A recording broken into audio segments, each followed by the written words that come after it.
আরে চম্পাকে তো কারেন্ট ধরেছে, এখন আমি কি করি? আরে নিচে এতগুলো টাকা, আমার তো টাকার দরকার, আমি টাকা নিয়ে চলে যাই এখান থেকে।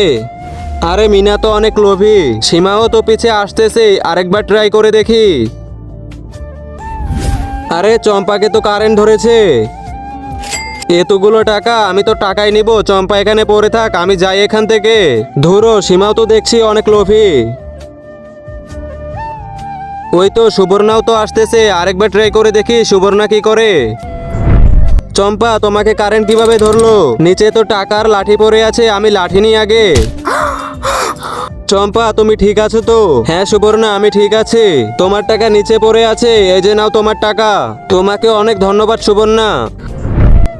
এই যে বাচ্চারা, এইবার সততার জন্য এই ট্রফিটা এনেছি, এই ট্রফিটা পাবে। এই ট্রফি তো শুধু আমিই পাবো, এই ট্রফি তুই না, আমি পাবো। আল্লাহর নামটি দেখে যে এড়িয়ে যাবে তার মনের ইচ্ছা কখনোই পূরণ হবে না। তাই আল্লাহর এই নামটির জন্য একটি লাইক এবং সাবস্ক্রাইব করে যাও। তুমি না, ট্রফি তো আমি পেয়ে গেলাম। না, তুমিও না। আমি যদি না পাই তাহলে কে পাবে? সুবর্ণা, এই বছর সততার ট্রফি তুমি পেয়েছো। কি বললেন স্যার, এই ট্রফিটা আমি পাবো? হ্যাঁ, তুমি পেয়েছো।